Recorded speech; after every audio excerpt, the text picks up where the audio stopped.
गर्भावस्था के दौरान बच्चा कब घूमना स्टार्ट करेगा, तब आप उसकी हरकतों को महसूस कर सकते हैं। ये एक ऐसा इमोशन है जिसके लिए हर कपल इंतजार करते हैं। प्रेगनेंसी में गर्भावस्था के दौरान गर्भ में पलता हुआ शिशु जो है 12 हफ्ते पे हलचल स्टार्ट कर देता है, लेकिन 12 हफ्ते यानी कि 3 महीने में आपको बच्चे की हलचल समझ में नहीं आती है। तो अक्सर ये दिमाग में आता है कि आखिर हम बच्चे की हलचल को कब महसूस कर सकते हैं। बच्चे के घूमने में और आपके उसको हलचल को महसूस करने में दोनों में अंतर है। सोनोग्राफी में बच्चे की हलचल का पता हम 12 हफ्ते से लगाना स्टार्ट कर सकते हैं। बच्चा किस तरीके से घूमेगा, आपको कब पता चलेगा, कितना पता चलेगा, कम या ज़्यादा कैसे, वो डिपेंड करता है कि आपका बेली फैट यानी कि आपके पेट की चमड़ी कितनी ज़्यादा है। जो जितने ज़्यादा मोटे होते हैं उनको मूवमेंट पता लगने में उतना ज़्यादा समय लगता है और मूवमेंट्स हल्की पता चलती है। दुबले पतले लोगों को जल्दी मूवमेंट समझ में आती है और स्ट्रॉन्ग मूवमेंट समझ में आएगी।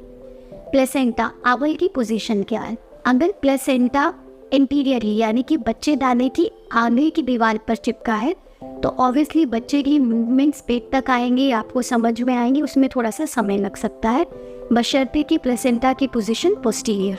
अंदर डेवलप होते हुए शिशु का वजन कितना है, उसकी पोजीशन क्या है, वो भी बेबी मूवमेंट्स को रिफ्लेक्ट करती है। एम्नियोटिक फ्लूइड, अंदर जो पानी रहता है उसकी मात्रा कितनी है। अगर मात्रा कम होगी तो आपको मूवमेंट्स कम पता चलेंगी, अगर मात्रा ज़्यादा होगी तो बच्चा उसमें ज़्यादा मूव कर सकता है, आपको ज़्यादा मूवमेंट समझ में आते हैं।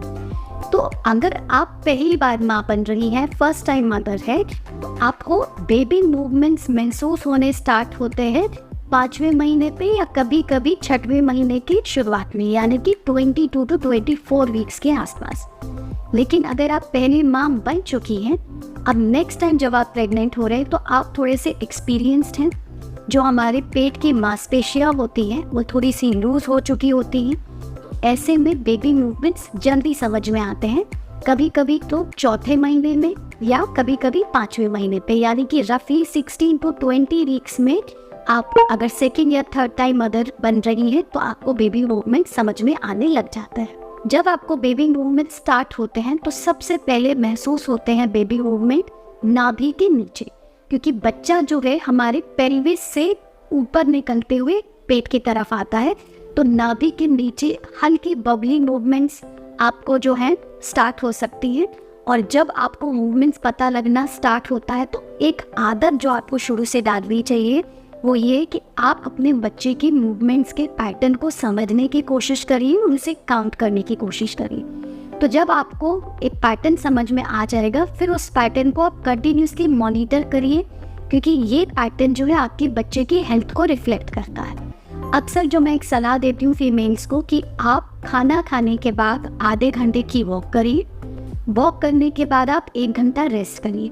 अब आपका भी पेट भरा हुआ है तो आपके बच्चे तक भी खाना पहुँच गया है। जब आप रेस्ट करते हैं तो बच्चेदानी के अंदर का जो पानी होता है वो भी एक रेस्टिंग मोड में आ जाता है और ऐसे में बच्चा मूवमेंट्स ज़्यादा करता है। उस 1 घंटे में आपका बच्चा कितना मूव कर रहा है उसको काउंट करना स्टार्ट करिए, नोट करना स्टार्ट करिए। और जैसे आपको अपने बच्चे का पैटर्न समझ में आने लग जाता है तो उसके बाद आप उसी पैटर्न को हर मील के बाद मॉनिटर करिए कि ब्रेकफास्ट, लंच, डिनर के बाद आपका बच्चा 1 घंटे में कम से कम 4 मूवमेंट्स कर रहा था, तो आज कहीं कम तो नहीं कर रहा है। अगर कम कर रहा है तो ये अलार्म है, आपको अपने डॉक्टर से जा कर के मिलना है। अगर ये कम से कम उतनी मूवमेंट कर रहा है या ज़्यादा मूवमेंट कर रहा है तो भी फाइन है।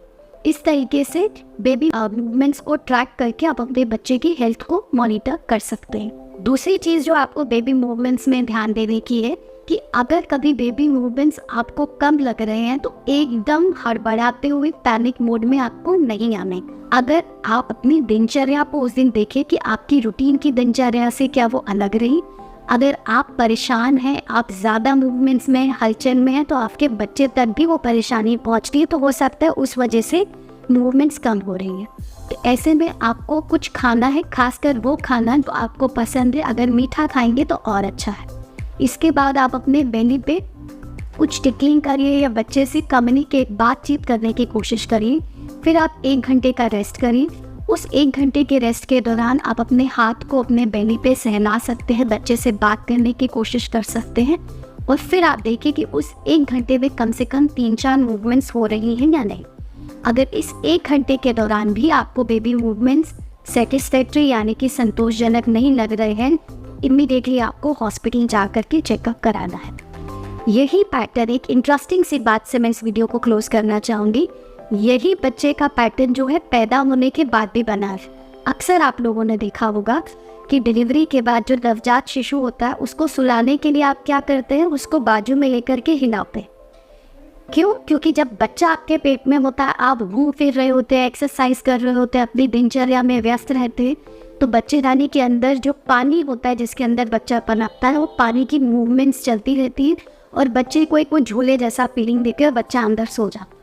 लेकिन जब आप खा पी करके रेस्ट करते हैं, बच्चे का पेट भरा हुआ रहता है, अब वो पानी रेस्टिंग मोड में आ गया तो बच्चा मूवमेंट करना स्टार्ट कर देता है। तो यही आदत उसकी पैदा होने के बाद बनी रहती है। जब आप बच्चे को सीधा सा सुलाते हैं तो उसे लगता है कि अब उसको मूवमेंट करनी है, तो उठ करके अपनी मूवमेंट करने लग जाते हैं, वो सोता नहीं। आप जब बच्चे को सुलाना चाहते हैं तो वही जो फ्लूइड का मूवमेंट, जो पालने जैसा मूवमेंट होता है, वो आपको बच्चे को देना रहता है ताकि बच्चा रेस्टिंग मोड में आए और सो जाए।